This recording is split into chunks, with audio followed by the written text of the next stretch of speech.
Good day, everyone.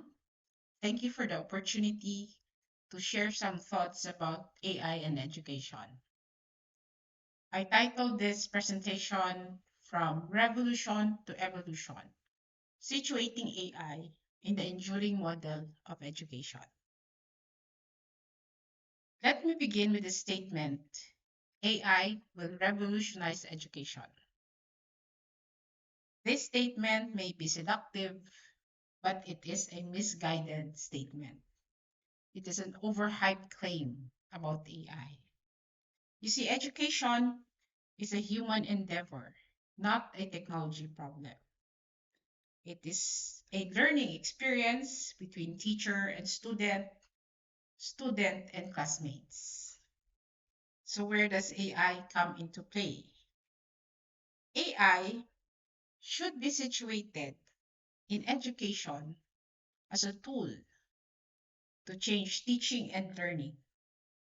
So, what we will see eventually is an AI powered evolution. Why do we say this? Let's go back to how technologies have been used in education. So, every time a new technology is presented as a promise to revolutionize education, we eventually see during implementation that these extravagant promises do not really get fulfilled. We often see disillusionment of the promises of these technologies. Some of these technologies were motion pictures, the radio, the television, the computers. Each of these technologies that were presented as revolutionizing education will have eventually somehow had little forward steps to some, but not necessarily to all learners. Why? First off is high cost. Definitely, not all can afford these technologies. Even with AI now, not everybody gets to have the chance to enjoy the paid versions, which are the better versions, or the more responsive versions of this technology. Unreliable equipment. So, especially as with the old procurement law, government educational institutions had to contend with the, based on the previous procurement law, had to contend with the lowest responsive bid. So we usually, public education institutions end up with the cheapest version of this technology, which eventually breaks down and would hinder consistent classroom use. Integration difficulty. Not every teacher would adapt or integrate these technologies to their classrooms. Not all subjects or courses will have technology adapted into the syllabus. So there are difficulties in using technology in some courses. So in the Philippines, we have witnessed low comprehension. It is quite alarming that we find students in college, in high school and college that cannot comprehend even the simple texts. Statistics have shown that our students are lagging behind 5 to 6 years compared to our ASEAN neighbors. CHED has seen high dropout rates and stagnant graduation rates among our students. Definitely, we still experience classroom deficits and teacher shortage. So our students' learning are hampered by systemic issues, which cannot be easily be responded to by technology. First off would be insufficient funding. So this limits the resources available to our students, impacting their education. We have resource disparities. Not every educational institution have equal uh, equal budget or equitable budget to respond to the needs of our learners. Outdated curriculum. Industries have seen that graduates do not have the skills necessary to prepare them for work because they were taught with outdated curriculums. Equity gaps. Technologies, technologies that we earlier saw can actually be uh, a source of inequity in the sense that those who have access to better technology would have a greater chance of landing a job compared to those who did not have the opportunity to be exposed to these technologies. So let's go back to why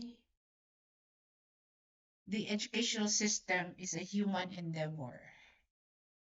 That when teachers are you saw we see teachers who are against AI because they need to protect the the way our students learn. And this is evidenced by the book of the Nobel laureate Kahneman, who introduced the concept of systems one and systems two thinking. That every individual, learners, teachers, professionals, and basically everyone, has systems one thinking and systems two thinking. So the systems one thinking focuses on intuitive and automatic thinking for quick decision making and expert performance. For example, I'm an accountant. So when you ask me questions on accounting, because I have been trained for years in accounting, systems one kicks in when you ask me questions on accounting. I can automatically respond to you if you have a question that is a typical accounting question. System two, on the other hand, comes in if, let's say, you ask me questions on environmental impacts. Since I do not have training on environmental management, to respond to that question, I need to go through a deliberate and analytical thinking so that I can respond to that query, to that problem, because I did not have the proper training to respond quickly. So my response, I will give you a response, but don't expect it to be immediate. I will go through a long process before I can respond. So in a learner setting, the teacher begins the learning of the students through systems to thinking. The student has to go through effortful, slow, conscious processing. So the heavy topics that a teacher introduces, not necessarily heavy, but the teacher transitions it from easy to medium to difficult. And then students have to undergo rigorous practice, deliberate practice to ingrain skills. So students are given classroom exercises, quizzes, exams, in the hope that there will be a skill transition. Skill moves from conscious to intuitive. That, say, for example, in an accounting subject, the student, an accountancy student, would transition eventually to a more intuitive thinking once the student is provided with an accounting problem. So that means upon graduation, the student should have a System 1 intuition that is automatic, fast, and effortless processing. So the study of Mr. Kahneman is actually transitioning learning from systems to thinking to systems one thinking, which every teacher understands and values. That's why you have some teachers who are not that excited when it comes to AI. So a teacher understands that embracing productive struggle will result to genuine mastery. Even as teachers, because we constantly learn and update our syllabus, we also go through that productive struggle so that when we teach, we have that genuine mastery that when a student poses a question, we would hopefully have a intuitive answer. If not, we can always go back to systems to thinking and then review the matter before responding to the student. But anyway, retrieval practice, effort builds lasting memory. Spacing and interleaving for robust learning, we give students ample time. We space out the lessons so that the students can see the interconnectedness, the differences of concepts. We give the students difficult materials so that they will struggle, so that they will, with such struggle, eventually there will be comprehension and retention. But now with AI, initially with the release of the large language models with ChatGPT, we saw a lot of misuse of AI by both students and teachers.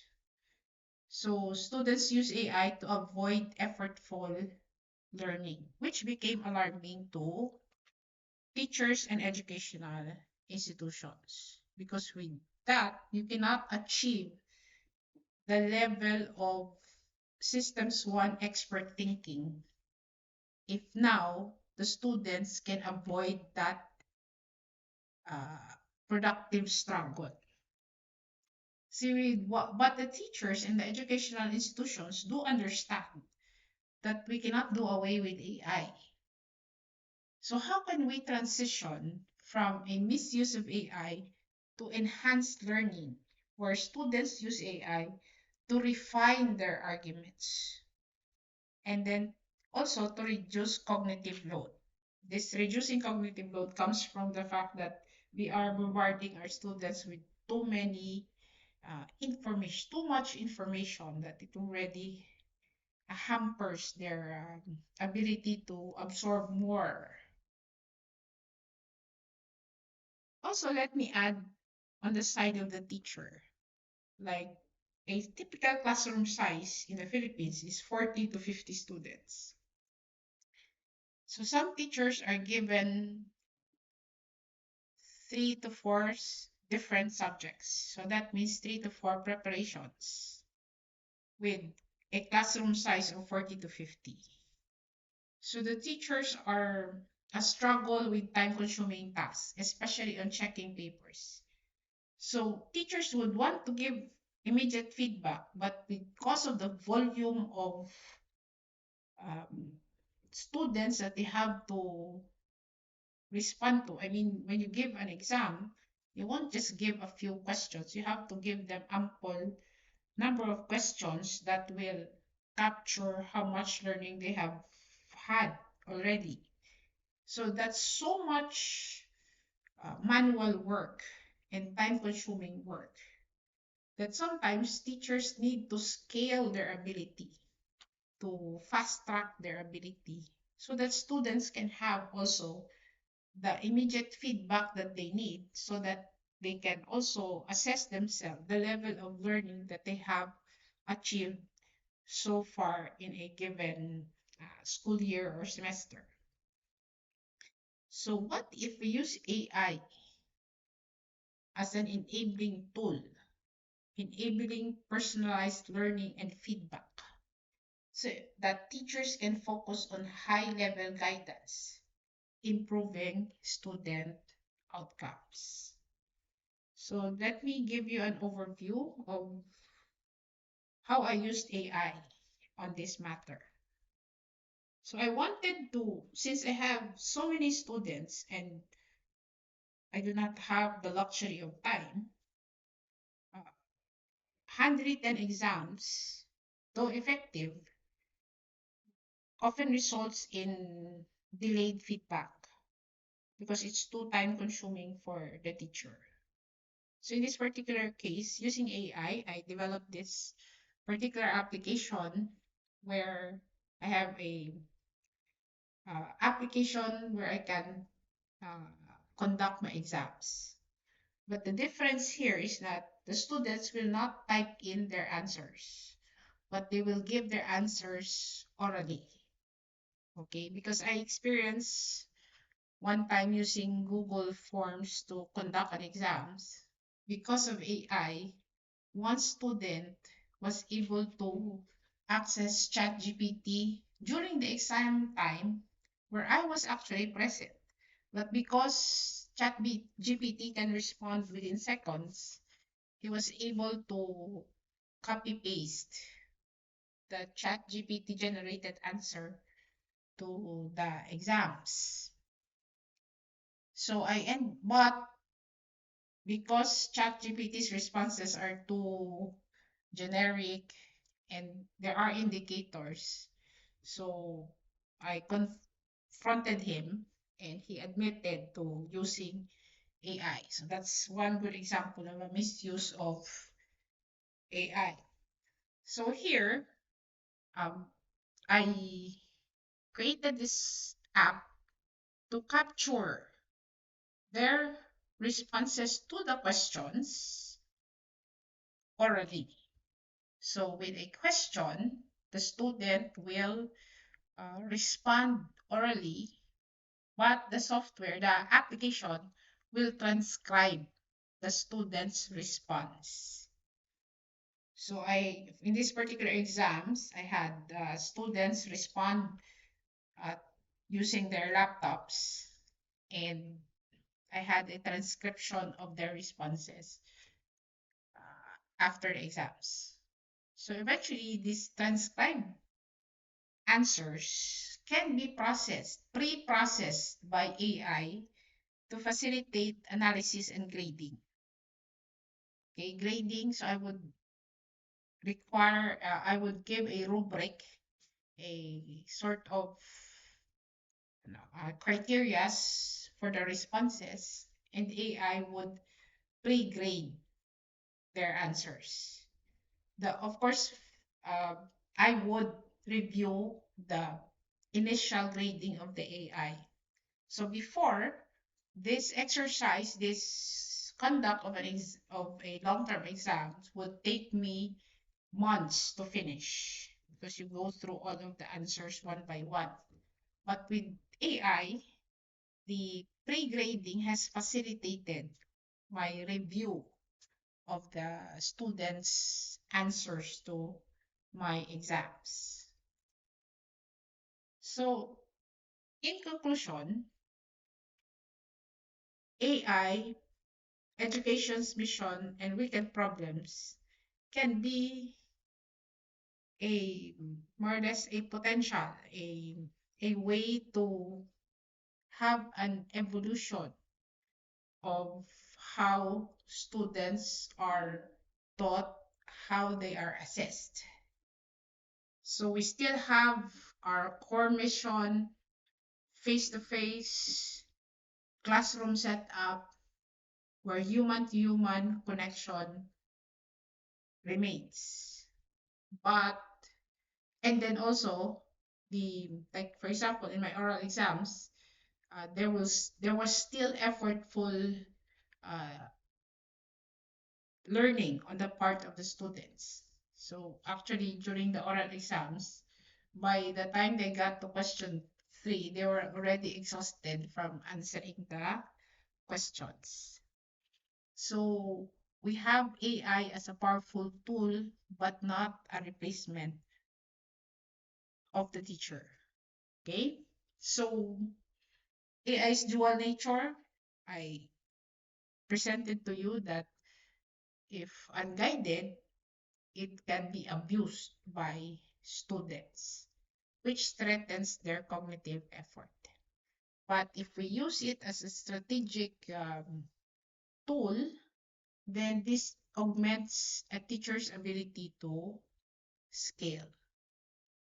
So this newfound efficiency will matter because there are hard problems, wicked problems that we still need to address as humans. So AI's true potential is freeing human intelligence to solve humanity's hardest challenges. So what are these?